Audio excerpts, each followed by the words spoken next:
and dwellers and movie buffs. I'm Scott. Thanks for joining me in the movie den. So today we're going to be talking a bit of news. The first bit of news is out of Tinsel is the Sag Strike. So apparently the studios gave SAG their last best and final offer to mull over. And apparently they did, and they could not agree on it. So this is coming from comingsoon.net. Actor strike update. SAG-AFTRA response to AMPT's final offer. AI remains a major sticking point. SAG-AFTRA has responded to AMPT's last best and final offer though AI continues to be a major sticking point in the negotiations. On November 4th, the Screen Actors of America received what the Alliance of Motion Picture and Television Producers described as their last, best, and final offer to end the ongoing actor strike, which began back in July. So that's 4 months now. SAG-AFTRA issued a statement regarding the supposed final offer on November 6th. The statement indicated that AI remains a major sticking point in the ongoing negotiations. This morning, our negotiators finally responded to the AMPT's last, best, and final offer.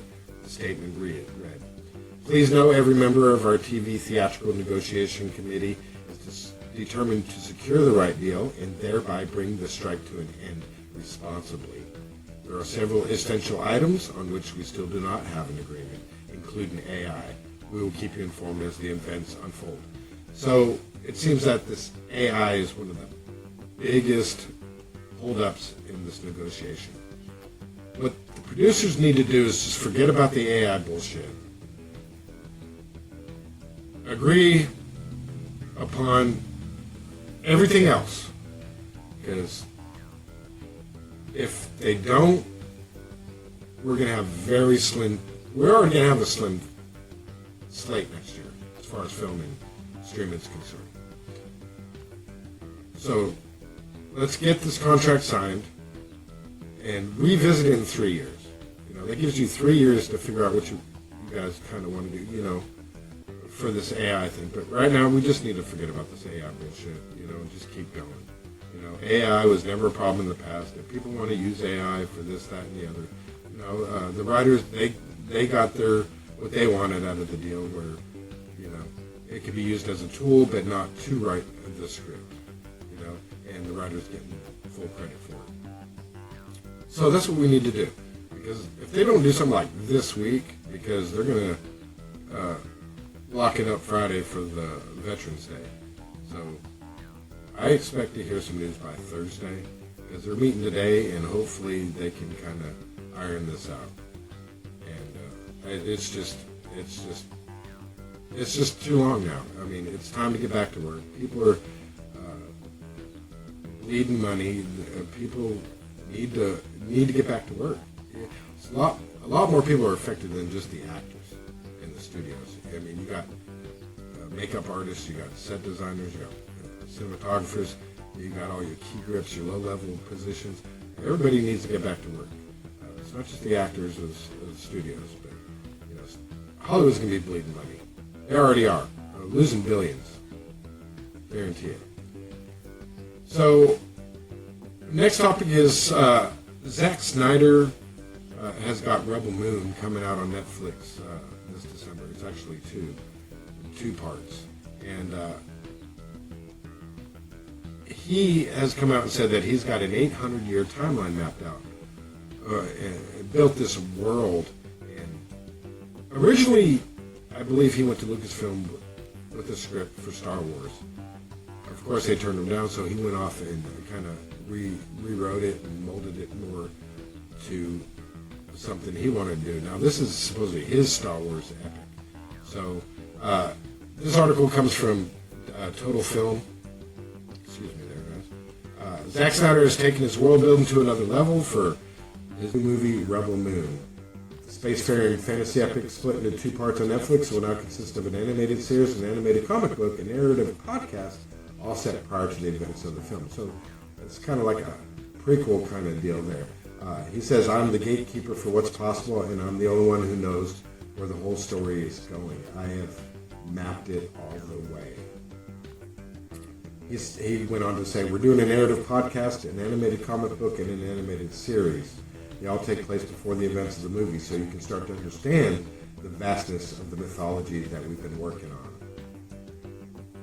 And apparently they've mapped this thing out on a whiteboard, a 12-foot whiteboard in the writer's room, where only the first two, the films coming to Netflix in December and April, I believe, are just inches of this 12-foot whiteboard. So, yeah, part 1 is December 22nd, and then part 2 is April 19th. So, yeah, he's mapped out this big story for this thing, and I'm pretty excited. I'm a big sci-fi fan. I'm not a big Zack Snyder fan. I do like some of his movies, and the trailer looks great. You can totally tell it's a Zack Snyder film, but a lot of interesting visuals. It looks like a good, solid cast. So I'm game for it. And yeah, moving on, guys. Over on the Highlander Remake news, we all know this is coming. It's been announced like last week. Henry Cavill had signed on in the lead for the Highlander remake, and we have Chad Stahelski, John Wick director at the helm. And, that gives me hope. What also gives me hope is that the director also come out and said that they're going to be using the original Queen soundtrack for the remake, which just keeps making it better for me. So this article comes over from The Wrap. One of the more iconic elements of Highlander, the high-concept fantasy adventure film from 1986 that went on to spawn a long-running franchise, is the movie's songs, written and performed by Queen. And Chad Stahelski, who will be directing the remake for Lionsgate, says those songs will return for the new movie. Yes, Stahelski told The Wrap while talking about the Oscar chances for John Wick Chapter 4. Probably in a different way than you think, but hardcore yes. Queen wrote and recorded songs for the original Highlander and released an album, A Kind of Magic, in 1986 that served as an official soundtrack to the movie. The songs were perfect for the movie, which depicted a battle between immortal beings known as Highlanders in modern-day Manhattan. Instead of Scottish moors, they battle in underground parking garages, that kind of thing. Queen songs were wedged in among Michael Kamen's original score and became part of the tapestry, mixing ancient mythology and high canon. Yeah, so the Queen soundtrack was a big part of that film, and I think it wouldn't have been as good without that music. A big part of that film. It just matched the energy that was going on with an already great film. Highlander is one of my guilty pleasure sci-fi films. I revisit it all the time. And I'm excited for this remake. And apparently he's got several films planned and a potential TV series, because they didn't want to shoot off their whole load in the first movie, killing all the immortals and having Connor be the one. Kind of like how they fulfilled Connor's story in the original. So set it up, make it a trilogy with a bunch of immortals battling it out until the quickening, and I don't know, whatever he's got going on in a possible TV series, but I'm looking forward to it. I really am. And apparently they're waiting for the Sag Strike to get over so they can get rolling. Apparently they're ready, already on set. They've got everything ready to go for this thing, and they're just waiting. And so another film that I'm looking forward to, I wasn't at first. I'm a fan of the original Planet of the Apes. I'm a pretty big fan of it. I love that movie. One of my favorites. So they came up with this new trilogy. It started a few years back. 16, I can't remember exactly. It's been a few years, but anyways, I liked it. The second one's probably my favorite. I was let down by the third one. But how are they going to continue this franchise after Caesar died in the third one? They're going to do it through his son, apparently. So, Kingdom of the Planet of the Apes just released their trailer this past week. And it looks great, guys. It looks epic. They're continuing with Caesar's son, like I said. whose name is Cornelius, who was Roddy McDowell's character in the original Planet of the Apes. So they're kind of incorporating that. So that's interesting. It's set for a theatrical release on May 24th, 2024. It's directed by Wes Ball, who did the Maze Runner films. And it takes place many years after the end of Matt Reeves' 2017 feature, War of the Planet of the Apes, which was the most recent movie in the Enduring franchise. What is going on? Sorry, guys. Bear with me as I bring this article back up. It's not working with me right now. After the 2017 film showed Caesar leading his kind to an oasis, Kingdom of the Planet of the Apes picks up with numerous ape societies continuing to thrive while humans have been reduced to a nearly feral existence. As one ape ruler enslaves others amid his quest for human technology, a different ape seeks freedom and hopes to work with a young human woman to achieve that goal. So that's going to be Cornelius working with a human. So there's going to be some human element there. But yeah, I'm kind of excited for it. I wasn't at first. The trailer looks magnificent. If you haven't seen it, check it out now. I'm not going to play it right now. Copyright reasons, I guess. Let's get rid of that. But yeah, I'm hyped for it. Are you guys hyped for it? Let me know down below in the comments.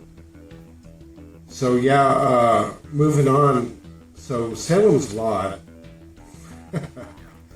So apparently Warner Brothers has no faith in the Salem's Lot remake. This sucker was supposed to come out in September of 2022.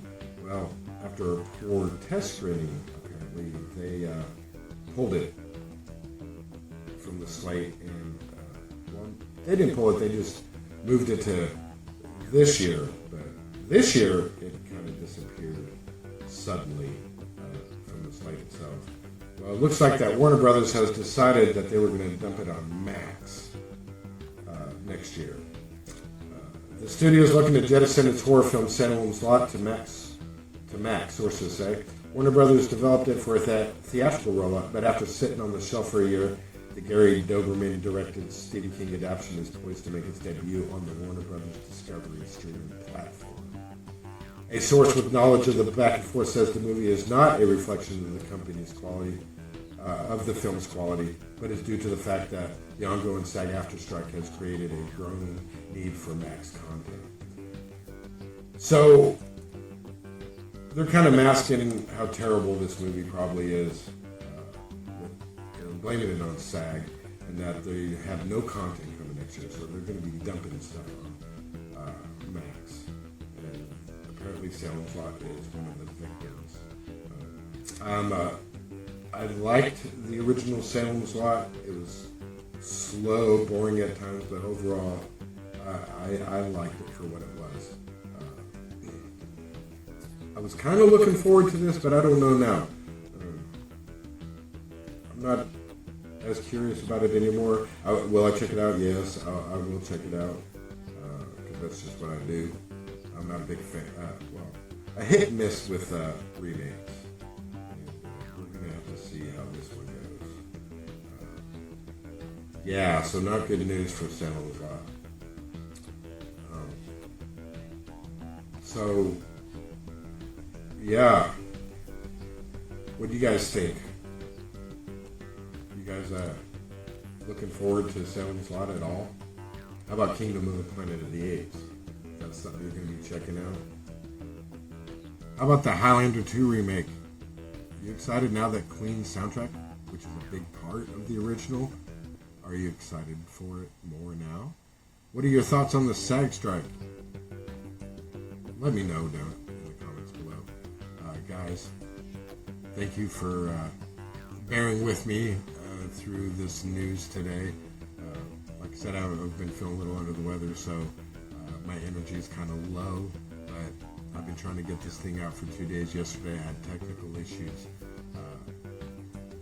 Today, so it's a different day, guys. Hey, thanks for tuning into the channel, guys. I'll see you next time. What say you? Let me know in the comments below. What do you think of today's news? Have a good one. See you next time. you.